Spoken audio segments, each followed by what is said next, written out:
ಓಂ ಶ್ರೀ ಗುರು ಬಸವಲಿಂಗಾಯ ನಮಃ. ಸರ್ವರಿಗೂ ಶರಣು ಶರಣಾರ್ಥಿಗಳು. ಜಗವೆಲ್ಲ ಅಜ್ಞಾನ ಕತ್ತಲೆಯಿಂದ ಕೂಡಿರಲು ನೀ ಉದಯಿಸಿದೆ ಸೂರ್ಯನಂತೆ. ಸಮಾಜದ ಮೌಢ್ಯವೆಂಬ ಅಂಧಕಾರವನ್ನು ತೊಲಗಿಸಿ ಬೆಳಗಿದೆ ಕಿರಣದಂತೆ. ಜಾತಿ ಧರ್ಮ ಭೇದ ಭಾವವ ತೊಲಗಿಸಿ ಎಲ್ಲರನ್ನೂ ಒಟ್ಟುಗೂಡಿಸಿದೆ. ಇವ ನಮ್ಮವ ಎಂದು ವಿಶ್ವ ಮಾನವ ಸಂದೇಶವನ್ನು ಸಾರಿದೆ. ವಚನದ ಬೆಳಕನ್ನು ಸಾಗರದ ಆಚೆಗೂ ಸಾರಿದೆ. ವಿಶ್ವವೆಲ್ಲ ವಚನದ ಕಂಪನ್ನು ಸವಿಯಲು ಇಂದು ಕೈಚಾಚಿದೆ.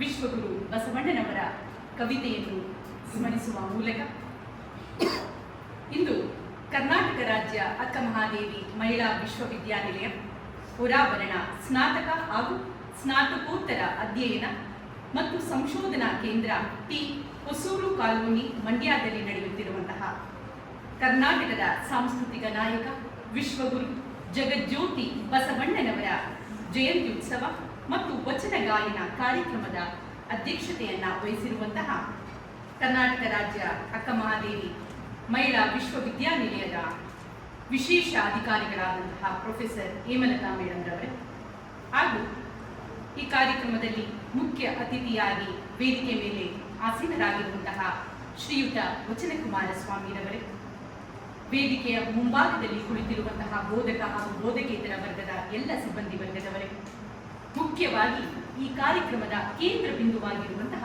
ವಿದ್ಯಾರ್ಥಿನಿಯರೇ, ಎಲ್ಲರಿಗೂ ಮತ್ತೊಮ್ಮೆ ಶರಣು ಶರಣಾರ್ಥಿ.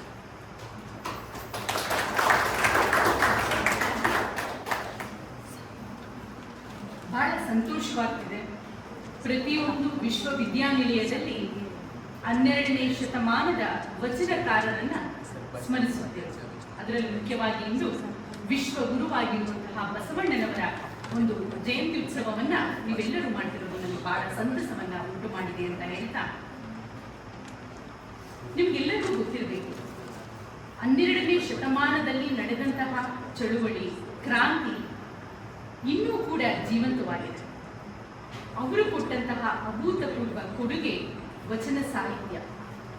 ಮುತ್ತು ರತ್ನಗಳಿಗಿಂತ ಬೆಲೆ ಬಾಳುವಂತಹ ಒಂದು ವಸ್ತುವನ್ನ, ಒಂದು ಸಾಹಿತ್ಯವನ್ನ ನಮ್ಮ ದೇಶಕ್ಕೆ ಪ್ರಪಂಚಕ್ಕೆ ಕೊಟ್ಟು ಹೋದಂತಹ ವಚನಕಾರರನ್ನ, ವಚನಕಾರ್ತಿಯರನ್ನ ನಾವು ಸ್ಮರಿಸುವಂತಹ ಒಂದು ಕ್ಷಣ ನಮ್ಮ ಜೀವನದಲ್ಲಿ ಒಂದು ಮರೆಯಲಾಗದ ಕ್ಷಣ ಅಂತ ನಾನು ಭಾವಿಸುತ್ತೇನೆ.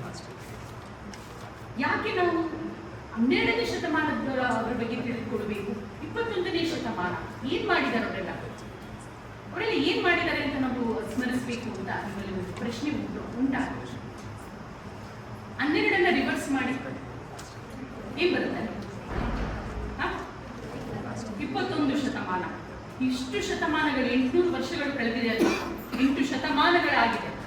ಆದ್ರೂ ಕೂಡ ನಾವು ಯಾಕೆ ಆ ಶರಣೆಯರು ಅವ್ರು ಕೊಟ್ಟಂತಹ ವಚನ ಸಾಹಿತ್ಯವನ್ನ ನಾವು ಇವತ್ತು ಅಧ್ಯಯನ ಮಾಡ್ತಾ ಇದ್ದೀವಿ? ಅಕ್ಕ ಮಹಾದೇವಿಯ ಹೆಸರಿನಲ್ಲೇ ಒಂದು ವಿಶ್ವವಿದ್ಯಾನಿಲಯ ಇವತ್ತು ನಮ್ಮ ಮುಂದೆ ಇದೆ ಅಂತ ಅಂದಾಗ ಅಕ್ಕ ಮಹಾದೇವಿಯ ಸಾಧನೆ ಬಗ್ಗೆ ನಾವು ತಿಳ್ಕೊಳ್ಬೇಕಲ್ವಾ? ಶಿವಮೊಗ್ಗ ಜಿಲ್ಲೆಯ ಮುಡುತಡಿಯಲ್ಲಿ ಹುಟ್ಟಿದಂತಹ ಅಕ್ಕ ಬಸವ ಕಲ್ಯಾಣದಲ್ಲಿ ಅಕ್ಕನ ವೈಚಾರಿಕತೆಯಿಂದ, ಅಕ್ಕನು ರಚಿಸಿದಂತಹ ವಚನದಿಂದ ಕನ್ನಡದ ಮೊಟ್ಟ ಮೊದಲ ಕವಯಿತ್ರಿಯಾಗಿ ರೂಪುಗೊಂಡಿದ್ದಾರೆ. ನಮಗೆಲ್ಲರಿಗೂ ಸ್ತ್ರೀ ಶಕ್ತಿಯಾಗಿ, ಸ್ತ್ರೀ ಕುಲದ ಜ್ಯೋತಿಯಾಗಿ ನಮ್ಮ ಮುಂದೆ ನಿಂತಿದ್ದಾರೆ ಅಲ್ವಾ? ಇವತ್ತು ನಮಗೆ ಎಷ್ಟೊಂದು ಟ್ರಾನ್ಸ್ಪೋರ್ಟ್ ಇದೆ ಅಲ್ವಾ? ಬಸ್ಸಲ್ಲಿ ಹೋಗ್ಬೋದು, ಕಾರಲ್ಲಿ ಹೋಗ್ಬೋದು, ಇಲ್ಲ ಸ್ಕೂಟರ್ ಬೈಕಲ್ಲಿ ಹೋಗ್ಬೋದು, ಅಥವಾ ಫ್ಲೈಟಲ್ಲಿ ಹೋಗ್ಬೋದು. ಏನೇನೆಲ್ಲ ಟ್ರಾನ್ಸ್ಪೋರ್ಟ್ ಫೆಸಿಲಿಟಿ ಇದೆ ನಮಗೆ ಅಲ್ವಾ ಸಂಚಾರ ಮಾಡೋದಕ್ಕೆ? ಅಕ್ಕನಿಗೇನಾದ್ರೂ ಇತ್ತ? ಅಕ್ಕನ ಕಾಲೇ ಬಸ್ ಆಗಿತ್ತೇನೋ, ಅದೇ ಒಂದು ಬೈಕ್ ಆಗಿತ್ತೇನೋ ಅಲ್ವಾ? ಅಕ್ಕನಿಗೇನು ಇರಲಿಲ್ಲ. ಅಕ್ಕ ಉಡುತಡಿಯಲ್ಲಿದ್ದು ಎಲ್ಲಿ ಬರ್ತಾಳೆ? ಬಸವ ಕಲ್ಯಾಣಕ್ಕೆ ಬರ್ತಾಳೆ. ಬಸವ ಕಲ್ಯಾಣ ಯಾವ ಜಿಲ್ಲೆಯಲ್ಲಿದೆ? ಬೀದರ್ ಜಿಲ್ಲೆಯಲ್ಲಿ ಅಲ್ವಾ? ಎಷ್ಟು ದೂರ ಇದೆ ಅಂತ ಗೊತ್ತಲ್ವಾ? ಬಹಳ ದೂರ ಇದೆ ಅಲ್ವಾ? ಹೇಗೆ ಕಾಲ್ನಡಿಗೆಯಲ್ಲಿ ಅಕ್ಕ ಬಂದು? ಹಂಗಂದ್ರೆ ಅಕ್ಕನ ಜೀವನ ಹೇಗಿತ್ತು? ಬಹಳ ಸುಖಕರವಾಗಿತ್ತ? ಹೇಗಿತ್ತು ಲೈಫು? ಬೆಡ್ ಆಫ್ ರೋಸಸ್ ಆಗಿತ್ತಾ? ಬೆಡ್ ಆಫ್ ಥಾರ್ನ್ಸ್ ಆಗಿತ್ತಾ? ಕಲ್ಲು ಮುಳ್ಳಿನ ಹಾಸಿಗೆ ಆಗಿತ್ತಲ್ವಾ? ಆದ್ರೂ ಕೂಡ ಇಷ್ಟು ದೊಡ್ಡ ಸಾಧನೆಯನ್ನ ಮಾಡಿ ಇವತ್ತು ನಾವು ಅಕ್ಕಮಹಾದೇವಿಯವರನ್ನು ಸ್ಮರಿಸ್ತಾ ಇದ್ದೀವಿ ಅಂದರೆ ಅಕ್ಕನ ಸಾಧನೆ ಬಗ್ಗೆ ನಾವು ತಿಳ್ಕೊಳ್ಬೇಕು. ಸಾಮಾನ್ಯವಾಗಿ ನಮಗೆ ವಚನ ಸಾಹಿತ್ಯ ಅಂದಾಗ ಅಣ್ಣ ಅಂದ್ರೆ ಅಥವಾ ಅಪ್ಪ ಅಂದ್ರೆ ನಮಗೆ ಬಸವಣ್ಣನವರು ನೆನಪಾಗ್ತಾರೆ. ಅಕ್ಕ ಅಂದ್ರೆ ನಮಗೆ ಅಕ್ಕ ಮಹಾದೇವಿಯವರು ನಮಗೆ ನೆನಪು ಬರ್ತಾರೆ. ಅನುಭವ ಮಂಟಪದಲ್ಲಿ ನಡೆದಂತಹ ಚರ್ಚೆ ಅಕ್ಕನನ್ನ ಪರೀಕ್ಷೆ ಮಾಡುತ್ತೆ. ಅಲ್ಲಮ್ಮ ಪ್ರಭುದೇವರು ಪರೀಕ್ಷೆ ಮಾಡ್ತಾರೆ ಅಕ್ಕನನ್ನ ಅಲ್ವಾ. ಪರೀಕ್ಷೆ ಮಾಡಿ ಮಹಾದೇವಿ ಆದಂತಹ ಅಕ್ಕನನ್ನ ಏನಂತ ಅಕ್ಕ ಮಹಾದೇವಿ ಅಂತ ಸಂಬೋಧನೆ ಮಾಡ್ತಾರೆ. ಅಕ್ಕನ ಮೊದಲ ಹೆಸರು ಬರೀ ಮಹಾದೇವಿ ಆಗಿತ್ತು. ಮುಂದೆ ಅಕ್ಕ ಏನಾಗ್ತಾಳೆ, ಲೋಕಕ್ಕೆ ಅಕ್ಕ ಆಗ್ತಾಳೆ, ಜಗತ್ತಿಗೆ ಅಕ್ಕ ಆಗ್ತಾಳೆ. ಮತ್ತು ಬಸವಣ್ಣನವ್ರ ಬಗ್ಗೆ ಅಕ್ಕ ಮಹಾದೇವಿಯವರ ಬಗ್ಗೆ ವಿಶ್ವದಾದ್ಯಂತ ನಾವು ಯಾರನ್ನೇ ಕೇಳಿದ್ರು ಹೇಳ್ತಾರೆ.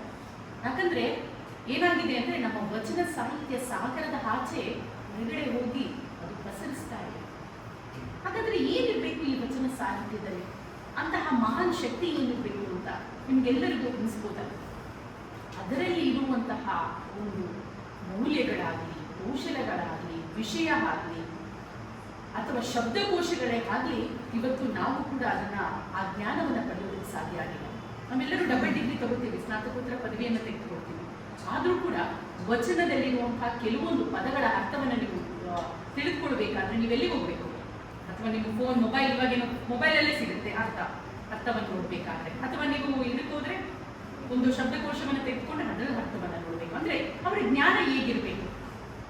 12ನೇ ಶತಮಾನದಲ್ಲಿ ಇದ್ದಂತಹ ಶರಣೆಯರು ಯಾವ ಡಿಗ್ರಿಯನ್ನು ಪಡೆದಿದ್ರು ಅಂತ ನಿಮ್ಗೆ ಏನಾದ್ರು ಗೊತ್ತಾ ನಿಮ್ಗೆ ಯಾವ್ದಾದ್ರು? ಅವ್ರೇನಾದ್ರು ಬ್ಯಾಚುಲರ್ ಡಿಗ್ರಿ ತಗೊಂಡಿದ್ರಾ ಅಥವಾ ಮಾಸ್ಟರ್ ಡಿಗ್ರಿ ತಗೊಂಡಿದ್ರಾ? ಯಾರು ಯಾವ ಡಿಗ್ರಿ ತಗೊಂಡಿರ್ಲಿಲ್ಲ.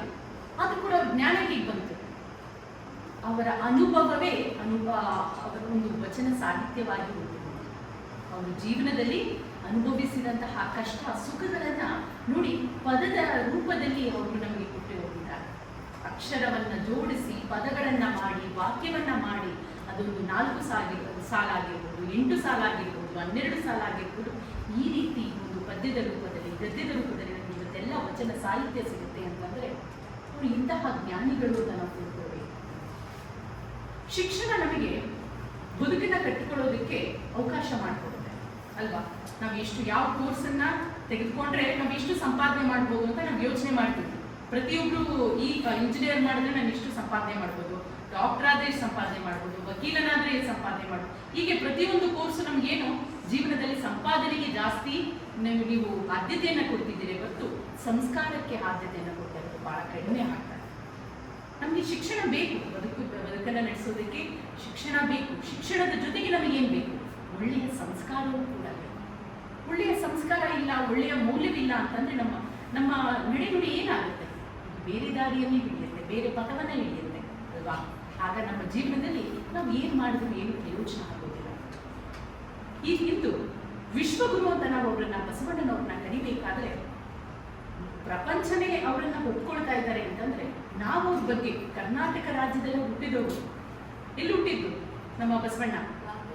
ಬಸವನ ಬಾಗೇವಾಡಿ ಇಂಗಳೇಶ್ವರದಲ್ಲಿ ಜನಿಸಿದಂತಹ ಒಬ್ಬ ಸಾಮಾನ್ಯ ವ್ಯಕ್ತಿಯಾಗಿ ಜನಿಸಿದರು. ಇವತ್ತು ಲೋಕಕ್ಕೆ ಅವರು ಶಕ್ತಿಯಾಗಿದ್ದಾರೆ, ಪ್ರಪಂಚಕ್ಕೆ ವಿಶ್ವಕ್ಕೆ ಇವತ್ತು ಶಕ್ತಿಯಾಗಿದ್ದಾರೆ ಅಂತಂದ್ರೆ ಅವರಲ್ಲಿ ಇದ್ದಂತಹ ಒಂದು ತತ್ವ ಮೌಲ್ಯಗಳನ್ನ ನಾವು ಗುರುತಿಸಲೇಬೇಕು. ನಮ್ಗೆಲ್ಲರಿಗೂ ಗೊತ್ತು, ಲಂಡನ್ನ ಥೇಮ್ಸ್ ನದಿಯ ತೀರದಲ್ಲಿ ಬಸವಣ್ಣನವರ ಪ್ರತಿಮೆ ಅನಾವರಣಗೊಂಡಿದೆ. ಗೊತ್ತಲ್ವ ಎಲ್ಲರಿಗೂ? ಎಷ್ಟು ಜನ ಹೋಗಿ ಅದನ್ನ ತುಂಬಾ ಗೌರವ ಭಾವನೆಯಿಂದ ಬೇರೆ ಬೇರೆ ದೇಶದವರು ಕೂಡ ಹೋಗಿ ನಮಸ್ಕಾರ ಮಾಡ್ತಾರೆ ಅಂದ್ರೆ ನಮ್ಗೆ ಎಷ್ಟು ಪ್ರೌಡ್ ಫೀಲಿಂಗ್ ಆಗುತ್ತೆ, ಎಷ್ಟು ಗೌರವ ಅನ್ಸುತ್ತೆ ಅಲ್ವಾ. ನಮ್ಮ ಕರ್ನಾಟಕದವರು, ನಮ್ಮ ಭಾರತದವರು ಹೋಗಿ ಇವತ್ತು ವಿಶ್ವದಲ್ಲಿ ಇವತ್ತು ಒಂದು ಹೆಸರನ್ನ ಮಾಡಿದ್ದಾರೆ ಅಂತ ಅಂದ್ರೆ ಎಷ್ಟು ಖುಷಿ ಆಗುತ್ತೆ ಅಲ್ವಾ. ಇನ್ನು ಈ ದಿನ ಏನಾದ್ರೂ ಈ ಶತಮಾನದಲ್ಲಿ ಬಸವಣ್ಣ ಇದ್ರೆ ಇನ್ನೂ ಎಷ್ಟು ಅಭಿವೃದ್ಧಿಯನ್ನ ತರ್ತಿದ್ರು ಗೊತ್ತಿಲ್ಲ. ಆದ್ರೂ ಕೂಡ ಬಸವಣ್ಣನವರು ಇಲ್ಲದೆ ಹೋದ್ರು ಕೂಡ ಬಸವಣ್ಣನವರು ನೀಡಿದಂತಹ ವಚನ ಸಾಹಿತ್ಯ ನಮ್ಮ ಹತ್ರ ಇದೆ. ಅದನ್ನ ನಾವು ಅಧ್ಯಯನ ಮಾಡಿ ಅದನ್ನ ನಾವು ಅಳವಡಿಸಿಕೊಂಡ್ರೆ ನಾವು ಕೂಡ ಬಸವಣ್ಣನವರ ದಾರಿಯಲ್ಲಿ ನಡೆದ್ರೆ ನಮ್ಮ ಜೀವನ ಕೂಡ ಸಾಕ್ಷಾತ್ಕಾರವಾಗುತ್ತೆ. ಸಾಮಾನ್ಯವಾಗಿ ನಮ್ಮ ಕನ್ನಡ ಭಾಷೆಯಲ್ಲಿ ವಚನಗಳಿದೆ ಅಲ್ವಾ. ಬರೀ ನಮ್ಗೆ ಮಾತ್ರ ಸಿಕ್ಕಿದ್ರೆ ಸಾಕ, ವಚನ ಸಾಹಿತ್ಯದ ಒಂದು ಸವಿಯನ್ನು ನಾವು ಮಾತ್ರ ಸವಿದ್ರೆ ಸಾಕ. ಅದಕ್ಕೆ ಬೆಂಗಳೂರಿನ ಬಸವ ಸಮಿತಿ ಅಂತ ನೀವು ಕೇಳಿರ್ತೀವಿ. ಬಿ.ಡಿ. ಜತ್ತಿ ಅಂತ ನಮ್ಮ ರಾಷ್ಟ್ರಪತಿಗಳಾಗಿದ್ದರು. ಅವರ ಮಗ ಅರವಿಂದ ಜತ್ತಿ ಅಣ್ಣನವರು ಇವತ್ತು ಈ ಒಂದು ಬಸವ ಸಮಿತಿಯನ್ನು ನಡೆಸಿಕೊಂಡು ಹೋಗ್ತಿದ್ದಾರೆ. ಅವರು 40ಕ್ಕೂ ಹೆಚ್ಚು ಭಾಷೆಗಳಲ್ಲಿ ವಚನ ಸಾಹಿತ್ಯವನ್ನು ತರ್ಜುಮೆ ಮಾಡಿದ್ದಾರೆ. ಯಾಕಂದ್ರೆ ನಮಗೇನು ಕನ್ನಡ ಅರ್ಥ ಆಗುತ್ತೆ. ವಚನಗಳ ಸಾಹಿತ್ಯ ಯಾಕೆ ಇನ್ನೊಂದು ಜನಿಸಿದ್ದು ಅನ್ನಂದ್ರೆ 12ನೇ ಶತಮಾನದಲ್ಲಿ ಸಂಸ್ಕೃತ ಭಾಷೆಯಲ್ಲಿದ್ದಂತಹ ಯಾವುದೇ ವಾಕ್ಯ ಆಗಲಿ ಯಾವುದೇ ಶಬ್ದಗಳೇ ಆಗಲಿ ಸಾಮಾನ್ಯ ಜನರಿಗೆ ಅರ್ಥವಾಗ್ತಿರಲಿಲ್ಲ. ಅದನ್ನ ಓದಬೇಕಂದ್ರೆ ಅವರು ಶಿಕ್ಷಣವನ್ನ ಪಡೆದಿರಬೇಕು. ಆದ್ರೆ ಜನಸಾಮಾನ್ಯರಿಗೂ ಕೂಡ ಶಿಕ್ಷಣ ಬೇಕಲ್ವಾ, ಜ್ಞಾನ ಬೇಕಲ್ವಾ. ಆ ಶಿಕ್ಷಣ ಜ್ಞಾನವನ್ನ ಪಡೆಯೋದಕ್ಕೆ ಎಲ್ಲರಿಗೂ ತಲುಪಿಸ್ಬೇಕು ಅನ್ನೋ ನಿಟ್ಟಿನಲ್ಲೇ ಬಸವಣ್ಣನವರು ವಚನ ಸಾಹಿತ್ಯವನ್ನ ಈ ಜಗತ್ತಿಗೆ ನೀಡಲು ಅನಿಸುತ್ತೆ. ಯಾಕಂದ್ರೆ ಸಾಮಾನ್ಯ ಭಾಷೆಯಲ್ಲಿದ್ದಾಗ ಮಾತ್ರ ನಮಗೇನಾಗುತ್ತೆ, ಬೇಗ ಅರ್ಥ ಆಗುತ್ತೆ. ಇವನಾರವ ನೆಂದೆನಿಸದಿರಯ್ಯ, ಇವ ನಮ್ಮವ ನೆಂದೆನಿಸಯ್ಯ, ಕೂಡಲ ಸಂಗಮ ದೇವ ನಿಮ್ಮ ಮನೆಯ ಮಗನೆಂದೆನಿಸಯ್ಯ ಅಂತ ಹೇಳ್ಬೇಕಂದ್ರೆ ನಿಮ್ಗೆಲ್ಲರಿಗೂ ಅರ್ಥ ಆಗತ್ತಲ್ವಾ. ಯಾರನ್ನು ಅವನು ಬೇರೆ ಇವನು ಬೇರೆ ಅಂತ ನೀವು ಮಾಡಬೇಡಿ, ಎಲ್ಲರೂ ನಮ್ಮವರು ಅಂತ ಹೇಳಿ ಅಂದ್ರೆ ಒಟ್ಟುಗೂಡಿಸುವಂತ ಆ ಯೂನಿವರ್ಸಲ್ ಥಾಟ್ ಇತ್ತಲ್ಲ, ಅದು ಬಸವಣ್ಣನವರಿಗೆ 12ನೇ ಶತಮಾನದಲ್ಲೇ. ಇವತ್ತು ನಮ್ಮ ಇಂಡಿಯಾನ ಸೆಕ್ಯುಲರ್ ಕಂಟ್ರಿ ಅಂತ ಹೇಳ್ತೀವಿ. ಎಲ್ಲ ಸಂಸ್ಕೃತಿಯನ್ನ ನಾವು ಇಲ್ಲಿ ನೋಡ್ತೀವಿ ಅಲ್ವಾ. ಬೇರೆ ಬೇರೆ ಭಾಷೆಯ ಜನ ಇದ್ದಾರೆ, ಬೇರೆ ಜಾತಿಯ ಜನ ಎಲ್ಲರೂ ಇದ್ದಾರೆ. ಎಲ್ಲರನ್ನು ನಾವು ಏನ್ ಮಾಡ್ತೀವಿ, ಒಟ್ಟಾಗಿ ನಾವೆಲ್ಲರೂ ಹೊರಗಡೆ ಹೋದಾಗ ನಾವೇನಂತ ಹೇಳ್ತೀವಿ, ನಾವು ಬರೀ ನಮ್ಮ ರಾಜ್ಯ ಮಾತ್ರ ಹೇಳಲ್ಲ, ನಾವು ಕರ್ನಾಟಕ, ನಾವು ಮಹಾರಾಷ್ಟ್ರ, ನಾವು ತಮಿಳುನಾಡು ಅಂತ ಹೇಳಲ್ಲ, ನಾವು ಭಾರತೀಯರು ಅಂತ ಹೇಳ್ತೀವಿ. ಹೆಮ್ಮೆಯಿಂದ ಏನಂತ ಹೇಳ್ತೀವಿ, ಭಾರತೀಯರು, ವಿ ಆರ್ ಇಂಡಿಯನ್ಸ್ ಅಂತ ಹೇಳ್ತೀವಿ ಅಲ್ವಾ. ನಮ್ಮ ಜಾತಿ ಧರ್ಮ ನಾವು ಇದನ್ನ ಹೇಳ್ಕೊಳ್ತೀವ? ಇಲ್ಲ. ನಾವು ಏನನ್ನ ಹೇಳ್ಕೊತೀವಿ, ನಾವು ಭಾರತೀಯರು ಅಂತ ಹೇಳ್ಕೊತೀವಿ, ನಾವೆಲ್ಲರೂ ಒಂದು ಅಂತ ಹೇಳ್ಕೊಳ್ತೀವಿ. ಆ ಯೂನಿವರ್ಸಲ್ ಥಾಟ್ ನಮ್ಮ 12ನೇ ಶತಮಾನದಲ್ಲಿ ನಮ್ಮ ಬಸವಣ್ಣನವರಿಗೆ ಇತ್ತು. ಯಾರನ್ನು ಅವರು ಜಾತಿ ಲಿಂಗ ಭೇದದಿಂದ ಯಾರನ್ನು ಭೇದ ಭಾವ ಮಾಡಲಿಲ್ಲ, ಎಲ್ಲರನ್ನು ನಮ್ಮವರು ಅಂತ ಒಪ್ಪಿಕೊಂಡಂತಹ ಆ ಮಹಾನ್ ಶಕ್ತಿಯೇ ನಮ್ಮ ವಿಶ್ವಗುರು ಬಸವಣ್ಣನವರು. ಇನ್ನು ಜ್ಞಾನದ ಬಗ್ಗೆ ಹೇಳಬೇಕಂದ್ರೆ ವಚನ ಸಾಹಿತ್ಯದಲ್ಲಿರುವಂತಹ ಜ್ಞಾನವನ್ನ ನಾವು ಸವಿಬೇಕು ಅಂದ್ರೆ ಬರೀ ಒಂದು ವಚನ 2 ವಚನವನ್ನ ತಿಳಿದುಕೊಂಡ್ರೆ ಸಾಧ್ಯ ಆಗಲ್ಲ. ಸಾಕಷ್ಟು ಬಸವಣ್ಣನವರ ವಚನಗಳನ್ನ ನಾವು ಅಧ್ಯಯನ ಮಾಡ್ತಾ ಹೋದ್ರೆ ನಿಮ್ಮಲ್ಲಿ ಎಂತಹ ಒಂದು ಶಕ್ತಿ ಮೂಡುತ್ತೆ ಅಂತಂದ್ರೆ ನೀವೇ 4 ಜನ ಅಲ್ಲ 10 ಜನಕ್ಕೆ ಬೇಕಾದ್ರೆ ಪಾಠ ಹೇಳ್ಕೊಳ್ಳುವಷ್ಟು ಶಕ್ತಿ ನಿಮ್ಮಲ್ಲಿ ಬರುತ್ತೆ, ಅಂತಹ ಜ್ಞಾನ ನಿಮ್ಮಲ್ಲಿ ಬರುತ್ತೆ. ನಮ್ಗೆಲ್ಲರಿಗೂ ಜ್ಞಾನದ ಬಗ್ಗೆ ಸಾಕಷ್ಟು ಡೆಫಿನಿಷನ್ ಕೊಡ್ತಾರೆ. ನಾಲೆಜ್ ಇಸ್ ಪವರ್ ಅಂತ ಹೇಳ್ತಾರೆ, ನಾಲೆಜ್ ಎನ್ಲೈಟನ್ಸ್ ಯುವರ್ ಮೈಂಡ್ ಅಂತ ಹೇಳ್ತಾರೆ. ಹೀಗೆ ಸಾಕಷ್ಟು ನಾಲೆಜ್ ಬಗ್ಗೆ ಹೇಳ್ತಾರೆ. ನೀವು ಜ್ಞಾನದ ಕಡೆಗೆ ನೀವೇನಾದರೂ ಒಂದು ಮುಖವನ್ನ ಮಾಡಿದ್ರೆ ನಿಮ್ಮಲ್ಲಿರುವಂತಹ ಅಜ್ಞಾನ ಅಥವಾ ನಕಾರಾತ್ಮಕ ಆಲೋಚನೆಗಳು ಹಿಂದೆ ಉಳಿಯುತ್ತೆ. ಅದೇ ನೀವೇನಾದರೂ ಅಜ್ಞಾನದ ಕಡೆ ಮುಖ ಮಾಡಿದಾಗ ನಿಮ್ಮಲ್ಲಿರುವಂತಹ ಸಕಾರಾತ್ಮಕ ಆಲೋಚನೆಗಳು ಕಡಿಮೆಯಾಗಿ ನಿಮ್ಮನ್ನ ಯಾವ ಕಡೆಗೆ, ಕೆಟ್ಟ ದಾರಿಯ ಕಡೆಗೆ ಕರೆದುಕೊಂಡು ಹೋಗುತ್ತೆ, ಕೇಡಿನ ಕಡೆಗೆ ಕರೆದುಕೊಂಡು ಹೋಗುತ್ತೆ ಅಲ್ವಾ. ಅದಕ್ಕೆ ನಾವು ಯಾವ ದಾರಿಯ ಕಡೆ ಹೋಗ್ಬೇಕು, ಜ್ಞಾನದ ದಾರಿಯ ಕಡೆ ಹೋಗ್ಬೇಕು. ಅದಕ್ಕೆ ಬಸವಣ್ಣನವರು ಹೇಳ್ತಾರೆ, ಜ್ಞಾನದ ಬಲದಿಂದ ಅಜ್ಞಾನದ ಕೇಡು ನೋಡಯ್ಯ. ಜ್ಞಾನ ಇದ್ರೆ ಅಜ್ಞಾನವನ್ನು ತೊಲಗಿಸುವಂತಹ ಶಕ್ತಿ ಜ್ಞಾನಕ್ಕಿದೆ ಅಂತ ಹೇಳ್ತಾರೆ. ಇನ್ನು ಜ್ಯೋತಿಯ ಬಲದಿಂದ ತಮಂದದ ಕೇಡು ನೋಡಯ್ಯ. ಒಂದು ಜ್ಯೋತಿಯನ್ನ ನೀವು ಹಚ್ಚಿದ್ರೆ ಅಲ್ಲಿರುವಂತಹ ಅಂಧಕಾರವನ್ನ ಕತ್ತಲೆಯನ್ನು ನೀವು ಹೋಗಲಾಡಿಸುವಂತಹ ಶಕ್ತಿ ಇರುತ್ತೆ. ಇನ್ನು ಸತ್ಯದ ಬಲದಿಂದ ಅಸತ್ಯದ ಕೇಡು ನೋಡಯ್ಯ ಅಂತ ಹೇಳ್ತಾರೆ. ನೀವು ಸುಳ್ಳು ಹೇಳ್ಬೋದು, ಒಂದು ದಿನ ಹೇಳ್ಬೋದು ಸುಳ್ಳು, 2 ದಿನ ಹೇಳ್ಬೋದು, 4 ದಿನ ಹೇಳ್ಬೋದು, ಆದ್ರೆ ಸತ್ಯ ಒಂದಲ್ಲ ಒಂದು ದಿನ ಹೊರಗಡೆ ಬಂದೇ ಬರುತ್ತೆ. ಅಂದ್ರೆ ಆ ಸತ್ಯಕ್ಕೆ ಆ ಬಲ ಇದೆ, ಸತ್ಯಕ್ಕೆ ಆ ಶಕ್ತಿ ಇದೆ ಅಂತ ಹೇಳ್ತಾರೆ. ಇನ್ನು ಪರುಷದ ಬಲದಿಂದ ಅವಲೋಕದ ಕೇಡು ನೋಡಯ್ಯ. ಕೂಡಲ ಸಂಗನ ಶರಣರ ಅನುಭಾವದ ಬಲದಿಂದ ಎನ್ನ ಭವದ ಕೇಡು ನೋಡಯ್ಯ ಅಂತ ಹೇಳ್ತಾರೆ. ಅಂತಹ ಶರಣರ ಜೊತೆ ನಾನು ಸೇರಿದ್ರೆ ನನಗೆ ಇನ್ನಷ್ಟು ಶಕ್ತಿ ಬರುತ್ತೆ, ನನಗೆ ಇನ್ನಷ್ಟು ಸ್ಫೂರ್ತಿ ಸಿಗುತ್ತೆ, ಅಂಥವರ ಜೊತೆ ನಾನು ಬದುಕಬೇಕು ಅಂತ ಹೇಳ್ತಾರೆ. ಅದಕ್ಕೆ ಅಕ್ಕಮಾದೇವಿ ಕೂಡ ಒಂದು ವಚನದಲ್ಲಿ ಹೇಳ್ತಾರೆ, ನಾನು ಈ ಶರಣರ ಜೊತೆ ಇರೋದೇ ನನ್ನ ಸೌಭಾಗ್ಯ, ನನ್ನ ಪುಣ್ಯ ಅಂತ ಹೇಳ್ತಾರೆ. ಅಂದ್ರೆ ಆ ಶರಣರಿಗೆ ಅಷ್ಟು ಗೌರವವನ್ನ ಅಕ್ಕಮಹಾದೇವಿಯವರು ಕೂಡ ನೀಡ್ತಾ ಇದ್ದಾರೆ. ಇಷ್ಟೆಲ್ಲ ಜ್ಞಾನವನ್ನ ಪಡೆದಿರುವಂತಹ ಬಸವಣ್ಣ ಎಂದಾದರೂ ಅವರು ನಾನು ಜ್ಞಾನವಂತ, ನಾನು ಹಿರಿಯ ಅಂತ ಯಾವತ್ತಾದ್ರೂ ಸಂಬೋಧಿಸಿದ್ದಾರ? ಯಾವತ್ತೂ ಹೇಳ್ಕೊಳ್ಳಿಲ್ಲ. ಅವ್ರು ಯಾವತ್ತೂ ಹೇಳಿದಂತಹ ಒಂದು ವಚನ ಏನಂದ್ರೆ, ಎನಗಿಂತ ಹಿರಿಯರಿಲ್ಲ, ಶಿವಭಕ್ತರಿಗಿಂತ ಹಿರಿಯರಿಲ್ಲ, ಎನ್ನ ಮನಸ್ಸಾಕ್ಷಿ ನಿಮ್ಮ ಪಾದ ಸಾಕ್ಷಿ, ಕೂಡಲ ಸಂಗಮ ದೇವ ಎನಗಿದೇ ದಿವ್ಯ ಅಂತ ಹೇಳಿ. ಇವತ್ತು ನಾವು ಸ್ನಾತಕೋತ್ತರ ಪದವಿಯನ್ನು ನೀವೆಲ್ಲರೂ ಪಡ್ಕೊಳ್ಳೋದಕ್ಕೆ ಬಂದಿದ್ದೀವಿ.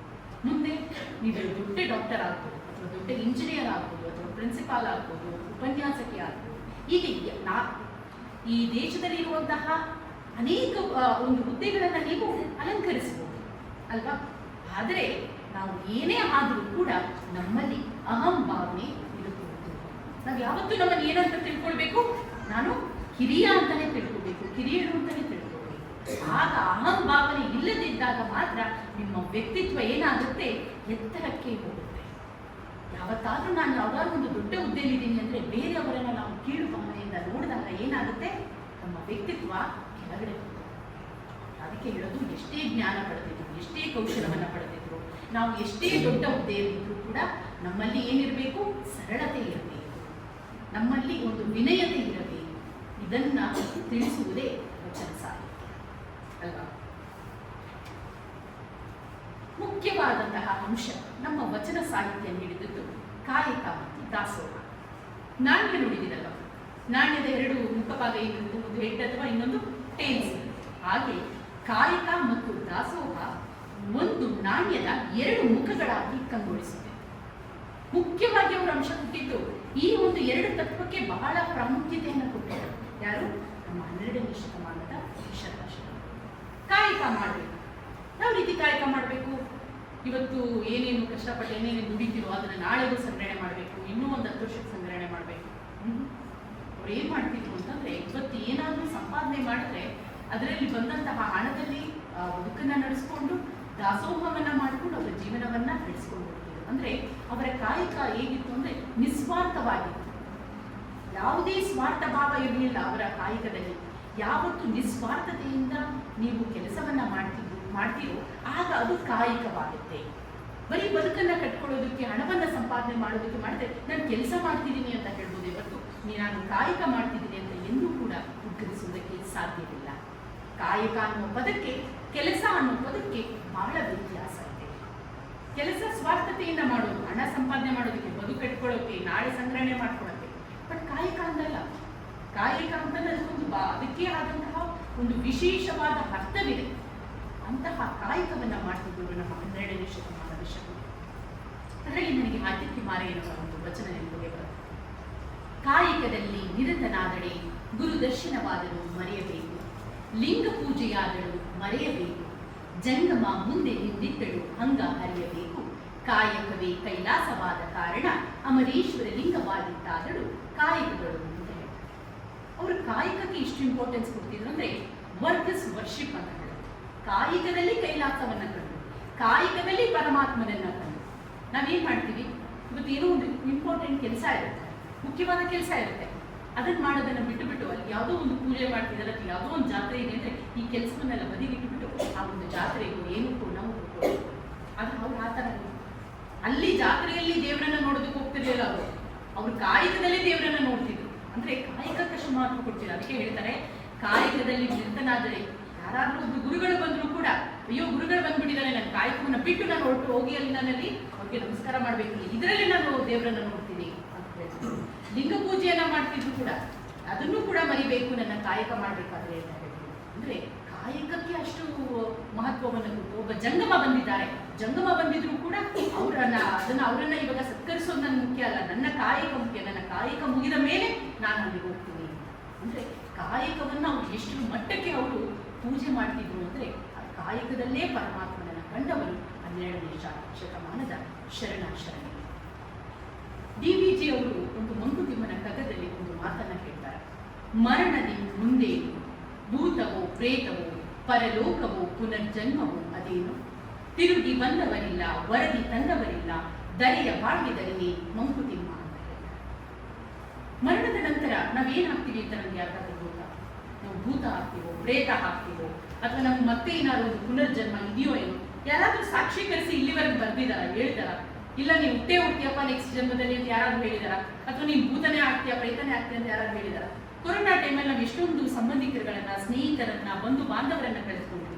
ಯಾರಾದ್ರೂ ವಾಪಸ್ ಬಂದು ನಾನು ಸ್ವರ್ಗದಲ್ಲಿದ್ದೀನಿ ಅಥವಾ ನರಕದಲ್ಲಿದ್ದೀನಿ ಅಂತ ಯಾರಾದ್ರೂ ನಮ್ಗೆ ಹೇಳಿದಾರ? ಇಲ್ಲ, ಯಾರು ಹೇಳಿಲ್ಲ.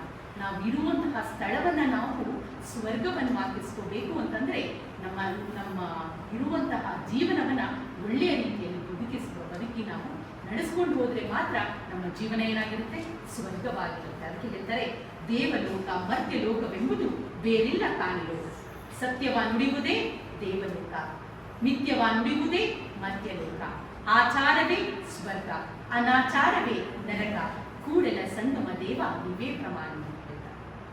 ನಾನು ಸತ್ಯವನ್ನ ನುಡಿತಿದ್ದೀನಿ ಅಂದ್ರೆ ಅದೇ ಒಳ್ಳೆಯದು, ಅದೇ ಸ್ವರ್ಗ ಅಲ್ವಾ? ಅವರು ಅವರು ಸ್ವರ್ಗ ನರಕ ಬೇರೆ ಇದೆ ಅಂತ ಹೇಳಲಿಲ್ಲ. ಒಳ್ಳೆ ಕೆಲಸವನ್ನ ಮಾಡು, ಇದೇ ನಿನಗೆ ಸ್ವರ್ಗ ಆಗುತ್ತೆ. ಅದೇ ಕೆಟ್ಟ ಕೆಲಸವನ್ನ, ಕೆಟ್ಟ ಗುಣಗಳನ್ನ ನೀನು ಬೆಳೆಸ್ಕೊಂಡ್ರೆ ಅದೇ ನಿನ್ನ ನರಕ ಆಗುತ್ತೆ ಅಂತ ಹೇಳಿದ್ರು. ಆ ರೀತಿ ಆ ಒಂದು ಪ್ರತಿಯೊಂದು ವಚನದಲ್ಲೂ, ಒಂದೊಂದು ವಾಕ್ಯದಲ್ಲೂ ಕೂಡ ನಮಗೆ ಒಂದು ಸಂದೇಶವನ್ನು ನೀಡುವಂತಹ ಶಕ್ತಿ ವಚನಕ್ಕಿದೆ.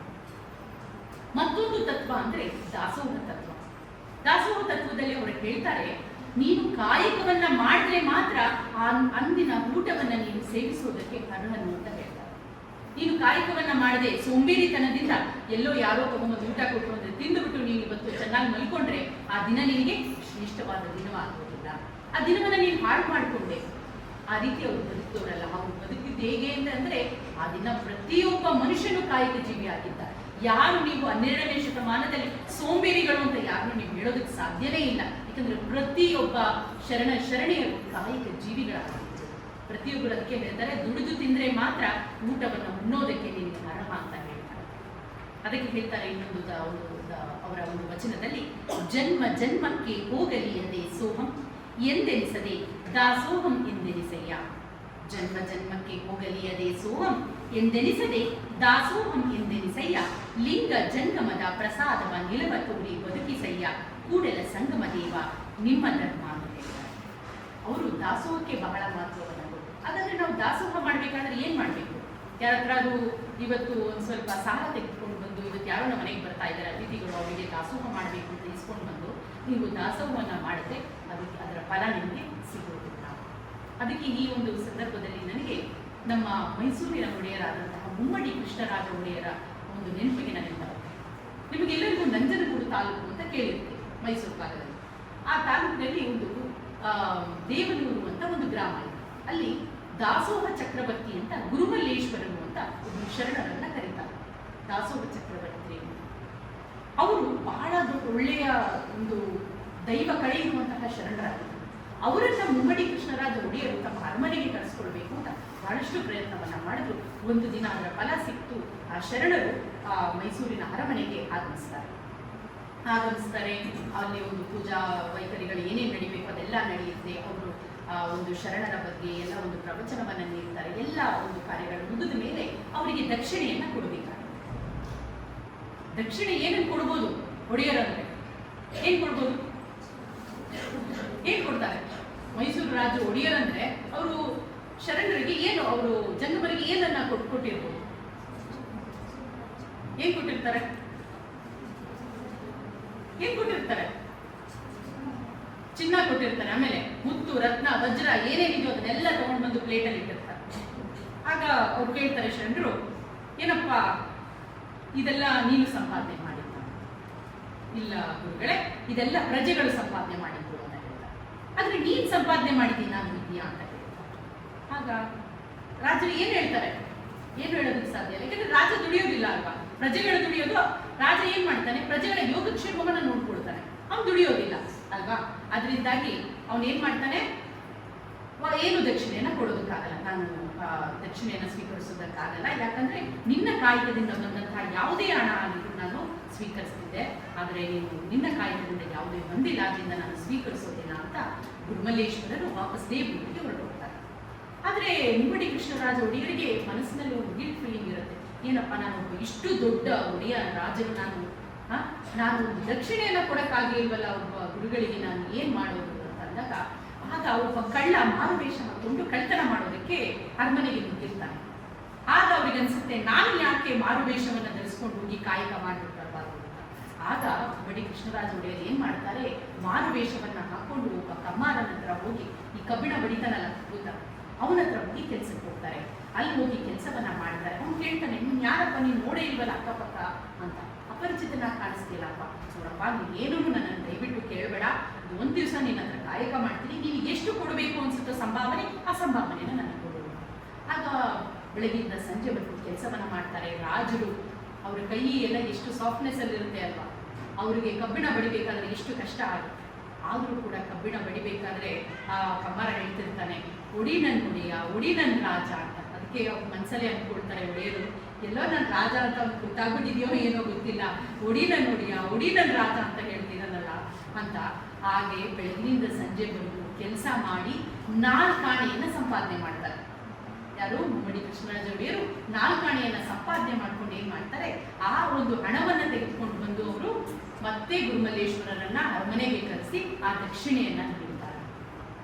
ಇದು ನಿಜವಾದ 12ನೇ ಶತಮಾನದ ತತ್ವ, ದಾಸೋಹ ತತ್ವ. ದಾಸೋಹ ಮಾಡಬೇಕು ಅಂತಂದ್ರೆ ಏನಾದ್ರು ದಕ್ಷಿಣೆಯನ್ನ ಕೊಡಬೇಕು ಅಂತಂದ್ರೆ ನಮ್ಮ ಕಾಯಿದೆಯಿಂದ ಮಾತ್ರ ಬಂದಿರಬೇಕು ಅಂತ ಹೇಳ್ತಾರೆ. ನೀವು ಕೂಡ ನಿಮ್ಮ ಮನೆಗೆ ಯಾರು ಅತಿಥಿಗಳನ್ನ ಗುರುಗಳನ್ನ ನೀವು ಕರೆಸಿ ದಾಸೋಹ ಮಾಡಬೇಕಾದ್ರೆ ನೀವೇನ್ ಮಾಡಬೇಕು, ನಿಮ್ಮ ಸಂಪಾದನೆಯಿಂದ ಬಂದ. ಈಗ ನಿಮ್ಮ ನೀವು ಸಂಪಾದನೆ ಮಾಡಕ್ ಆಗಲ್ಲ, ನೀವೆಲ್ಲ ಓದ್ತಾ ಇದ್ದೀವಿ ಅಲ್ವಾ, ನಿಮ್ಮನ್ನ ಹೋಗಿ ಮಾರುವೇಷ ಮಾಡಿಕೊಂಡು ಹೋಗಿ ಸಂಪಾದನೆ ಮಾಡಿ ಅಂತ ನಾನು ಹೇಳಲ್ಲ. ಅಥವಾ ನಿಮ್ಮ ತಂದೆ ತಾಯಿ ಸಂಪಾದನೆ ಮಾಡಿರ್ತಾರಲ್ಲ, ಕಾಯಕ ಮಾಡಿರ್ತಾರಲ್ಲ, ಆ ಹಣದಿಂದ ನೀವು ದಾಸೋಹವನ್ನ ಮಾಡಿದ್ರೆ ಪೂರ್ಣ ಫಲ ನಿಮಗೆ ಲಭಿಸುತ್ತೆ. ಇಲ್ಲವಾದ್ರೆ ಅದು ಲಭಿಸೋದಿಲ್ಲ ಅಂತ 12ನೇ ಶತಮಾನದ ಶರಣರು ಹೇಳ್ತಾರೆ. ಇನ್ನೊಂದು ಆತ್ಮ ಅಲಮಪ್ರಭು ಶರಣರು ಹೇಳ್ತಾರೆ, ನಾ ದೇವನಲ್ಲದೆ ನೀ ದೇವನೇ, ನೀ ದೇವನಾದರೆ ಎನ್ನನೇಕೆ ಸಲಹೆ, ಆರೈದು ಒಂದು ಕುಡಿತೆ ಉದಕವನ್ನೆರವೆ, ಹಸಿದಾಗ ಒಂದು ತುತ್ತು ಹೋಗರವನಿಕ್ಕುವೆ, ನಾ ದೇವ ಕಾಣ ಬುಧೇಶ್ವರ ಅಂತ ದೇವರಿಗೆ ಹೇಳ್ತಾರೆ. ಏನಪ್ಪ ದೇವ್ರೆ, ನೀನ್ ದೇವ್ರು ದೇವ್ರು ಅಂತ ಹೇಳ್ತಿದ್ಯಲ್ಲ, ನೀನಲ್ಲ ದೇವ್ರು, ನಾನೇ ದೇವ್ರು ಅಂತ ಹೇಳ್ತಾರೆ. ಯಾಕೆ ನಾನೇ ದೇವ್ರು ಅಂತ? ಯಾರಾದ್ರೂ ನಮ್ಮ ಮನೆಗೆ ಬಾಯಿರಿಕೆ ಅಂತ ಬಂದ್ರೆ ಅವ್ನಿಗೊಂದು ಗ್ಲಾಸ್ ನೀರು ಕೊಡ್ತೀನಿ, ಒಂದು ಲೋಟ ನೀರು ಕೊಡ್ತೀನಿ ನಾನು. ಯಾರಾದ್ರೂ ತುಂಬಾ ಹೊಟ್ಟೆ ಹಸಿವು ಅಂತ ಬಂದ್ರೆ ನಾ ಏನ್ ಮಾಡ್ತೀನಿ, ಅವ್ನಿಗೊಂದು ತುತ್ತು ಊಟನ ಹಾಕ್ತೀನಿ. ಹಾಗಾದ್ರೆ ದೇವರಾಗಿ ನಿಮ್ಮನ್ನು ಊಟ ಹಾಕಕ್ಕಾಗತ್ತಾ? ಆಗಲ್ಲ. ನಾನು ಆ ದೈವಿ ಗುಣವನ್ನ ಬೆಳೆಸ್ಕೊಂಡಿದ್ದೀನಿ. ಯಾರಾದ್ರೂ ಕಷ್ಟ ಅಂತ ಬಂದಾಗ ಅವ್ರ ಕಷ್ಟಕ್ಕೆ ನಾನು ಸ್ಪಂದಿಸ್ತಿದ್ದೀನಿ. ಹಾಗಾದ್ರೆ ನೀನ್ ದೇವ್ರ ನಾನ್ ದೇವ್ರ ಅಂತ ಕೊಡ್ತಾರೆ. ಅಂದ್ರೆ ದೇವರಿಗೆ ಸವಾಲನ್ನ ಒಡ್ಡಿದವರು ನಮ್ಮ ಶರಣರು. ಇನ್ನೊಂದು ಬಸವಣ್ಣನವರು ಹೇಳ್ತಾರೆ, ಭಕ್ತಿ ಸುಭಾಷೆಯ ನುಡಿಯ ನುಡಿವೆ, ನುಡಿದಂತೆ ನಡೆವೆ, ನಡೆಯೊಳಗಾಗಿ ನುಡಿಯ ಪೂರೈಸುವೆ, ಮೇಲೆ ತೂಗುವ ತ್ರಾಸು ಕಟ್ಟಲೆ ನಿಮ್ಮ ಕೈಯಲ್ಲಿ, ಒಂದು ಜವೆ ಕೊರತೆಯಾದಡೆ ಎನ್ನ ನದ್ದಿ ನೀನೆದ್ದು ಹೋಗು ಕೂಡಲೇ ಸಂಗಮ ದೇವ ಅಂತ ಹೇಳ್ತಾರೆ. ನಾವು ಎಲ್ಲರ ಹತ್ರನೂ ಮಾತನಾಡ್ಬೇಕಾದ್ರೆ ನಮ್ಮ ಮಾತು ಹೇಗಿರ್ಬೇಕು ಅಂದ್ರೆ, ನಮ್ಮ ನುಡಿ ಹೇಗಿರ್ಬೇಕು ಅಂತಂದ್ರೆ ಭಕ್ತಿದಾಯಕವಾಗಿರ್ಬೇಕು ಅಂತ ಹೇಳ್ತಾರೆ. ನುಡಿದಂತೆ ನಡಿಬೇಕು ಅಂತ ಹೇಳ್ತಾರೆ. ಇವಾಗ ನಾವು ಏನೋ ಹೇಳ್ತೀವಿ, ಇವತ್ತು ಈ ಕೆಲಸವನ್ನ ಮಾಡ್ಕೊಂಡು ಬರ್ತೀವಿ ಮೇಡಮ್ ಅಂತ ನಿಮ್ಮ ಹೇಮಲತಾ ಮೇಡಮ್ ಅವ್ರಿಗೆ ಹೇಳಿರ್ತೀರಿ. ನಾಳೆ ಬಂದು ಹೇಮಲತಾ ಮೇಡಮ್ ಕೇಳಿದ್ರೆ, ಮೇಡಮ್ ಸಾರಿ ಮೇಡಮ್, ನಮ್ಮ ಮನೆಗೆ ಯಾರೋ ಬಂದ್ಬಿಟ್ಟಿದ್ರು ಮೇಡಮ್, ಅಲ್ಲಿಗೆ ಹೋಗಿದ್ದೆ ಮೇಡಮ್, ಇಲ್ಲಿಗೆ ಹೋಗಿದ್ದೆ ಮೇಡಮ್ ಅಂತ ಹೇಳೋಂಗಿಲ್ಲ. ಇವತ್ತು ಮಾಡ್ಕೊಂಡ್ ಬರ್ತೀನಿ ಕೆಲಸ ಅಂದ್ರೆ ನಾಳೆ ಅದನ್ನ ಸಬ್ಮಿಟ್ ಮಾಡಲೇಬೇಕು. ಅದು ನುಡಿದಂತೆ ನಡೆಯುವುದು. ಹಾಗೆ ನುಡಿದಂತೆ ನಡೀತಿದ್ರು ಅವರು. ನಡೆಯೊಳಗಾಗಿ ನುಡಿಯ ಪೂರೈಸುವೆ. ಅವರ ಒಂದು ನಡೆಯಲ್ಲಿ ಅವರ ಜೀವನದಲ್ಲಿ ಅವ್ರು ಏನು ಹೇಳಿದ್ರು, ಏನು ನುಡಿಯನ್ನ ಹೇಳಿದ್ರು ಅದನ್ನ ಅದು ಚಾಚು ತಪ್ಪದೆ ಅದನ್ನ ಪಾಲಿಸ್ತಾ ಇದ್ರು. ಮೇಲೆ ತೂಗುವ ತ್ರಾಸು ಕಟ್ಟಲೆ ನಿಮ್ಮ ಕೈಯಲ್ಲಿ. ಯಾರಾದ್ರೂ ಅಲ್ಲಿ ಪರಮಾತ್ಮ ತೂಕವನ್ನ ಮಾಡ್ಕೊಂಡು ಇಟ್ಕೊಂಡಿದ್ರೆ, ಒಂದು ನಡೆ ಮತ್ತು ಒಂದು ನುಡಿ ಎರಡು ಕಡೆ ಇಟ್ಕೊಂಡು ಏನಾದ್ರೂ ವ್ಯತ್ಯಾಸ ಬರುತ್ತಾ ಅಂತ ನೋಡಿದಾಗ ಅದರಲ್ಲಿ ಒಂದು ಜವೆ ಕೊರತೆಯಾದರೆ, ಒಂದು ಜವೆ ಅಂದ್ರೆ ಗೋಧಿಯ ಕಾಳು ನೋಡಿದಿರಲ್ಲ, ಅಷ್ಟು ವ್ಯತ್ಯಾಸ ಆದರೂ ಕೂಡ, ಅಥವಾ ಒಂದು ಕುದುರೆಯ ಬಾಲದಲ್ಲಿರುವಂತಹ ಒಂದು ಕೂದಲಿನ ಒಂದು ತುದಿ ಭಾಗವನ್ನ ಕೂಡ ಒಂದು ಜವೆ ಅಂತ ಕರೀತಾರೆ. ಅಷ್ಟು ವ್ಯತ್ಯಾಸ ಆದರೂ ಕೂಡ ನನ್ನ ನಡೆ ಮತ್ತೆ ನುಡಿಯಲ್ಲಿ ನನ್ನ ಪ್ರಾಣವನ್ನು ತೆಗೆದುಕೋ ಅಂತ ಬಸವಣ್ಣನವರು ಕೂಡಲೇ ಸಂಗಮ ದೇವರಿಗೆ ಸವಾಲನ್ನು ಹುಡ್ತಾರೆ ಅಂತಂದ್ರೆ ಅವರು ಎಂತಹ ಮಹಾನ್ ವ್ಯಕ್ತಿಗಳು, ಮಹಾನ್ ಪುರುಷರು ಅಂತ ನಾವು ತಿಳ್ಕೊಳ್ಳಬೇಕು. ಅಷ್ಟು ಮಟ್ಟಿಗೆ ನಾವೇನಾದ್ರೂ ದೇವರಿಗೆ ಸವಾಲನ್ನು ಒಡ್ಡುವಂತಹ ವ್ಯಕ್ತಿಗಳು ನಾವು ಆಗಿಲ್ಲ ಅಲ್ವಾ? ಅಂದ್ರೆ ಅಷ್ಟು ಶಕ್ತಿ, ಅಷ್ಟು ಭಕ್ತಿ ನಮ್ಮ ಶರಣರಲ್ಲಿ. ಇವತ್ತು ನೀವು ಕೂಡ ಸ್ನಾತಕೋತ್ತರ ಪದವಿಯನ್ನ ಪಡಿತಾ ಇದ್ದೀರಿ. ವಿದ್ಯಾರ್ಥಿನಿಯರ ಮಕ್ಕಳೇ, ನಾನು ನಿಮ್ಗೆ ಹೇಳೋದು ಮುಂದೆ, ಪ್ರತಿಯೊಬ್ಬ ಮನುಷ್ಯ ಕೂಡ ಎಲ್ಲರೂ ಈ ಜಗತ್ತಿನಲ್ಲಿ ಹುಟ್ಟುತ್ತಾನೆ, ಸಾಯ್ತಾನೆ. ಆದ್ರೆ ಎಲ್ಲರೂ ಬಂದಂತೆ ನಮ್ಮ ಶರಣೆಯರು ಬರಲಿಲ್ಲ. ಅದಕ್ಕೆ ಹೇಳ್ತಾರೆ, ಲೋಕದಂತೆ ಬಾರಲು, ಲೋಕದಂತೆ ಇರಲು, ಲೋಕದಂತೆ ಹೋಗಲು ನೋಡೆಯ, ಪುಣ್ಯದಂತೆ ಬಪ್ಪರು, ಜ್ಞಾನದಂತೆ ಹಿಪ್ಪರು, ಮುಕ್ತಿಯಂತೆ ಹೋಗಲು ನೋಡೆಯ, ಉರಿಲಿಂಗ ದೇವ ನಿಮ್ಮ ಶರಣರು ಉಪಮಾತೀತರಾಗಿ ಉಪಮಿಸಬಾರದು. ಇದು ಉರಿಲಿಂಗ ದೇವರ ವಚನ. ಎಲ್ಲರೂ ಬಂದಂತೆ ನಮ್ಮ ವಚನಕಾರರು ಅಥವಾ ವಚನಕಾರತಿಯರು ಬರಲಿಲ್ಲ ಈ ಒಂದು ಭುವಿಗೆ. ಅವರು ಹೇಗೆ ಬಂದ್ರು? ಪುಣ್ಯದಂತೆ ಬಂದ್ರು. ಅವರು ಪುಣ್ಯ ಪುರುಷರು, ಪುಣ್ಯ ಸ್ತ್ರೀಯರು ಅವರೆಲ್ಲ. ಆಗ್ಲೇ ಒಬ್ರು ಸೂಳೆ ಸಂಕವಿ ಬಗ್ಗೆ ಹೇಳಿದ್ರಲ್ವಾ, ಸೂಳೆ ಸಂಕವಿ ಅಂದ್ರು ಪನ್ನಂಗಡೆಯರನ್ನ ಪುಣ್ಯಂಗೆರೆಯನ್ನಾಗಿ ಮಾಡಿದವರು, ಪುಣ್ಯ ಸ್ತ್ರೀಯರನ್ನಾಗಿ ಮಾಡಿದವರು ನಮ್ಮ ವಿಶ್ವಗುರು ಬಸವಣ್ಣನವರು. ಅಂದ್ರೆ ಆ ಒಂದು ವೇಷವಾಟಿಕೆಯನ್ನ ಬಿಟ್ಟು ಅವರು ವಚನ ಸಾಹಿತ್ಯವನ್ನು ಅಪ್ಪಿಕೊಂಡು ಬಂದಂತಹ ಶರಣೆಯರವರು. ಸೂಳೆ ಸಂಕವಿ ಆಗಿರ್ಬೋದು, ಅಥವಾ ಇನ್ನು ಮಿಕ್ಕಿದ ಶರಣೆಯರಾಗಿರ್ಬೋದು, ಅವರೆಲ್ಲ ವೃತ್ತಿಯನ್ನ ಬಿಟ್ಟು ಬರ್ತಾರೆ ಅಂದ್ರೆ ಆ ವಚನಕ್ಕೆ, ಆ ಬಸವಣ್ಣನವರ ಆ ಒಂದು ತತ್ವಕ್ಕೆ ಅವ್ರು ಎಷ್ಟು ಮಾರು ಹೋಗಿದ್ರು, ಆಕರ್ಷಿತರಾಗಿದ್ರು ಅಂತ. ಇಷ್ಟು ಬರೀ ನಮ್ಮ ರಾಜ್ಯದವರು ಮಾತ್ರ ಆಕರ್ಷಿತರಾಗಿರ್ಲಿಲ್ಲ. ಆಫ್ಘಾನಿಸ್ತಾನದಿಂದ ಮರುಳಶಂಕರ ದೇವರು ಬರ್ತಾರೆ, ಕಾಶ್ಮೀರದಿಂದ ಮೋಳಿಗೆ ಮಾರಯ್ಯ, ಮೋಳಿಗೆ ಮಹಾದೇವಿ ಬರ್ತಾರೆ. ಅಲ್ವಾ? ಇನ್ನು ಸಾಕಷ್ಟು ಶರಣರು, ಮಹಾರಾಷ್ಟ್ರದಿಂದ ಸಿದ್ದರಾಮೇಶ್ವರರು ಬರ್ತಾರೆ. ಹೀಗೆ ಅನೇಕ ಶರಣೆಯರು ಈ ಒಂದು ವಚನ ಸಾಹಿತ್ಯಕ್ಕೆ ಆಕರ್ಷಿತರಾಗಿ ಕಾಯಕ ಮತ್ತು ದಾಸೋಹ ತತ್ವವನ್ನ ಒಪ್ಪಿಕೊಂಡು ಎಲ್ಲರೂ ದೂರದ ಊರಿನಿಂದ, ದೂರದ ದೇಶದಿಂದ ಬರ್ತಾರೆ. ಅಂದ್ರೆ ವಚನ ಸಾಹಿತ್ಯ ಎಷ್ಟು ಅವರನ್ನು ಆಕರ್ಷಿಸಿದೆ, ವಚನ ಸಾಹಿತ್ಯದಲ್ಲಿ ಇರುವಂತಹ ಶಕ್ತಿ ಎಷ್ಟು ಮಟ್ಟಿಗಿದೆ ಅಂತ ನಾವೆಲ್ಲರೂ ತಿಳ್ಕೊಳ್ಳೋದು. ಯಾವುದೇ ಒಂದು ನಾನು ಹೇಳಿದ್ನಲ್ಲ, ಹುಲಿಗ ದೇವರ ವಚನದಂತೆ ಅವರು ಪುಣ್ಯದಂತೆ ಬಂದು ಅವರು ಇದ್ದಂತಹ ಸಮಯದಲ್ಲಿ ನಮ್ಗೆಲ್ಲರೂ ಏನ್ ಕೊಟ್ಟೋದ್ರು? ಜ್ಞಾನವನ್ನ ಕೊಟ್ಟೋದ್ರು. ಹೋಗ್ಬೇಕಾದ್ರೆ ಅವರು ಮುಕ್ತಿಯನ್ನ ತೆಗೆದುಕೊಂಡು ನಮ್ಮ ಉಸಿರು ಇರೋವರೆಗೂ ನಾವೆಲ್ಲರೂ ಜೀವಂತವಾಗಿದ್ದೀವಿ. ಇಲ್ಲಿ ಎಷ್ಟು ಜನ ಇರ್ಬೋದು? 100 ರಿಂದ 150 ಜನ, 200, 300 ಜನ, ಎಷ್ಟು ಜನ ಇದ್ದೀವಿ? ನಾವೆಲ್ಲರೂ ಜೀವಂತವಾಗಿದ್ವಿ, ಯಾಕಂದ್ರೆ ನಾವೆಲ್ಲ ಉಸಿರಾಡ್ತಾ ಇದ್ದೀವಿ. ಆದ್ರೆ 8 ಶತಮಾನದ ಆದ್ಮೇಲೂ ಕೂಡ ನಾವೆಲ್ಲ ಉಸಿರಾಡ್ಬೇಕು ಅಂತಂದ್ರೆ ನಾವ್ ಏನ್ ಮಾಡೋಗ್ಬೇಕು? ಸಾಧನೆಯನ್ನ ಮಾಡಿ ಹೋಗ್ಬೇಕು. ನಮ್ಮ ಪ್ರತಿಯೊಬ್ಬ ಒಂದು ವ್ಯಕ್ತಿ ಈ ಒಂದು ಭೂಮಿಯಲ್ಲಿ ಹುಟ್ಟಿದ ಮೇಲೆ ಅವನು ಏನಾದ್ರೂ ಒಂದು ಸಾಧನೆ ಮಾಡಿ ಹೋದಾಗ ಮಾತ್ರ ಮುಂದಿನ ಶತಮಾನದಲ್ಲೂ ಕೂಡ ನಾವು ಜೀವಂತವಾಗಿರ್ತೀವಿ. ಅದೇ ರೀತಿ ನಮ್ಮ 12ನೇ ಶತಮಾನದಲ್ಲಿ ಶರಣೆಯರು ಕೊಟ್ಟಂತಹ ಕೊಡುಗೆ ಆ ಒಂದು ಇಂದಿಗೂ ಕೂಡ ಜೀವಂತವಾಗಿದೆ ಅಂತಂದ್ರೆ ನಾವು ತಿಳ್ಕೊಳ್ಬೇಕು ಅದಕ್ಕೆ ಎಷ್ಟು ಬೆಲೆ ಇದೆ. ಅಂತಹ ಬೆಳೆಬಾಡುವಂತಹ ವ್ಯಕ್ತಿಗಳು ನಾವು ಆಗಬೇಕು, ಪರಿಮಳ ಭರಿತವಾದಂತಹ ನಾವು ಪ್ರಜೆಗಳು ನಾವು ಆಗಬೇಕು ಅಂತಂದ್ರೆ ಪ್ರತಿಯೊಬ್ಬರು ವಚನ ಸಾಹಿತ್ಯವನ್ನ ಒಪ್ಪಿಕೊಳ್ಳಬೇಕು, ಅಳವಡಿಸಿಕೊಳ್ಳಬೇಕು ಅಲ್ವಾ? ವಚನ ಚೆನ್ನಾಗಿದೆ, ಇವ್ರು ಚೆನ್ನಾಗಿ ಬರೆದಿದ್ದಾರೆ ವಚನ, ಇವರು ಚೆನ್ನಾಗಿ ಬರೆದಿದ್ದಾರೆ ವಚನ ಅಂತ ನಾವು ಪ್ರತಿಯೊಬ್ಬ ಶರಣೆಯರನ್ನ ನಾವು ಹೊಗಳಿದ್ರೆ ಸಾಕಾಗಲ್ಲ. ಅದನ್ನ ಏನ್ ಮಾಡ್ಬೇಕು? ಫಾಲೋ ಮಾಡ್ಬೇಕು, ಅಳವಡಿಸಿಕೊಳ್ಬೇಕು. ಯಾವ್ದಾದ್ರು ಒಂದು ಯಾವ್ದಾದ್ರು ಯೂನಿವರ್ಸಿಟಿ ಬಾಗಿಲನ್ನ ತಟ್ಟಿ ಏನಾದ್ರೂ ಯಾವ್ದಾದ್ರು ಮಾಸ್ಟರ್ ಡಿಗ್ರಿನೋ ಬ್ಯಾಚುಲರ್ ಡಿಗ್ರಿನೋ ಪಡೆದಿದ್ಯಾ? ಅಲ್ವಾ? ಇಲ್ಲ ಅಲ್ವಾ? ಆದ್ರೆ ಎಲ್ಲ ಹೂಗಳು ಕೂಡ ಪರಮಾತ್ಮನಿಗೆ ಅರ್ಪಿತವಾಗುತ್ತೆ ಅಂತಂದ್ರೆ ಅದರ ಸುವಾಸನೆಯಿಂದ ಅಲ್ವಾ? ಅಂತಹ ಪರಿಮಳ ಭರಿತವಾದಂತಹ ವಿದ್ಯಾರ್ಥಿನಿಯರು ನೀವೆಲ್ಲ ಆಗಬೇಕು. ಈ ಒಂದು ಅಕ್ಕಮಹಾದೇವಿ ವಿಶ್ವವಿದ್ಯಾನಿಲಯಕ್ಕೆ ನೀವು ಒಳ್ಳೆಯ ಹೆಸರನ್ನ ತಂದುಕೊಡುವಂತಹ ಕೀರ್ತಿ ಸ್ತ್ರೀಯರು ಆಗ್ಬೇಕು ನೀವೆಲ್ಲ ಮುಂದಿನ ಅಲ್ವಾ? ಮುಂದೆ ಇವಾಗೆಲ್ಲ ನೀವು ಹೆಣ್ಣು ಮಕ್ಕಳಾಗಿದ್ದೀರಿ, ಮುಂದೆ ನಮ್ಮ ದೇಶನೇ ತಿರುಗಿ ನೋಡುವಂತಹ ಒಳ್ಳೆಯ ಕೆಲಸವನ್ನ ನಾವು ಮಾಡಬೇಕು. ಮೊನ್ನೆ ತಾನೇ ವಾರ್ ನಡೀತು ಅಲ್ಲ, ಅಲ್ಲಂತ ಟೈಮಲ್ಲೆಲ್ಲ ಅಲ್ಲಿ ಯಾರು ಪುರುಷ ಸ್ತ್ರೀಯರು ಅಂತ ಭೇದ ಭಾವ ಇಲ್ಲ. ನಮ್ಮ ಭಾರತವನ್ನ ರಕ್ಷಣೆ ಮಾಡಬೇಕು ಅಂತಂದ್ರೆ ಎಲ್ಲರೂ ಅಲ್ಲಿ ಒಟ್ಟು ಕೂಡ್ಕೊಂಡು ಕೆಲಸ ಮಾಡಿದ್ದಾರೆ. ವಾಘಾ ಬಾರ್ಡರ್ ತಗೊಂಡು ಹೋಗಿದ್ದೀವಿ, ಪಂಜಾಬ್ ಹತ್ರ, ಅಮೃತ್ಸರ್ ಹತ್ರ, ಅಲ್ಲಿ ಎಲ್ಲರೂ ಕೂಡ ಅವ್ರಿಗೆ ಯಾವಾಗ ಊಟ ಮಾಡಿರ್ತಾರೋ, ಯಾವಾಗ ತಿಂಡಿ ತಿಂದಿರ್ತಾರೋ ನಮ್ಗೆ ಗೊತ್ತಿಲ್ಲ. ಆದ್ರೆ ಜೀವನದಲ್ಲಿ ನಮ್ಮ ಬದುಕಿನಲ್ಲಿ ಇಬ್ಬರನ್ನ ನಾವು ಯಾವಾಗ್ಲೂ ಸ್ಮರಿಸ್ಬೇಕು. ಒಬ್ರು ನಮ್ಗೆ ಅನ್ನ ಕೊಡುವಂತಹ ರೈತನನ್ನ, ಇನ್ನೊಂದು ನಮ್ಮ ದೇಶವನ್ನ ರಕ್ಷಿಸ್ತಾ ಇರುವಂತಹ ಸೈನಿಕನನ್ನ. ಇಬ್ಬರನ್ನ ನಾವು ಯಾರನ್ನ ನೀವು ಗೌರವಿಸ್ತಿರೋ ನನಗೆ ಗೊತ್ತಿಲ್ಲ, ಆದ್ರೆ ಇವರಿಬ್ಬರನ್ನ ಮಾತ್ರ ನೀವು ಗೌರವಿಸಲೇಬೇಕು. ಯಾಕಂದ್ರೆ ನಾವು ಕೂಡ ಇವತ್ತು ಸಂತೋಷವಾಗಿ ಸುಖಕರವಾಗಿ ಇವತ್ತು ನೆಮ್ಮದಿ ಜೀವನವನ್ನು ನಡೆಸ್ತಿದೀವಿ ಅಂದ್ರೆ ಅವರಿಬ್ಬರೇ ನಮಗೆ ಕಾರಣ ಅಲ್ವಾ? ಅಂತವರನ್ನ ನಾವು ಯಾವಾಗಲೂ ಗೌರವಿಸಬೇಕು, ನಮ್ಮ ದೇಶಕ್ಕೆ ಒಳ್ಳೆಯ ಕೆಲಸವನ್ನ ಮಾಡಿ ಕೀರ್ತಿ ತರಬೇಕು ಅಂತ ಹೇಳ್ತಾ ನಾನು ಒಂದೆರಡು ಮಾತುಗಳಿಗೆ ವಿರಾಮವನ್ನ ಹೇಳ್ತಿದ್ದೀನಿ. ಜೈ ಬಸವ, ಜೈ ಶ್ರೀ. ನಮ್ಮೆಲ್ಲರನ್ನು ಕುರಿತು ತಮ್ಮ ನುಡಿಗಳನ್ನು ನುಡಿದಂತಹ ಶ್ರೀಮತಿ ರೂಪಾ ಕುಮಾರಸ್ವಾಮಿ ಮೇಡಮ್ ಅವರಿಗೆ ಧನ್ಯವಾದಗಳು. ಈ ಕಾರ್ಯಕ್ರಮದಲ್ಲಿ ನಮ್ಮ ಕೇಂದ್ರದ ವಿದ್ಯಾರ್ಥಿನಿಯರಿಂದ ವಚನ ವಾಚನ. ಮೊದಲಿಗೆ ನಿತ್ಯ, ದ್ವಿತೀಯ BA.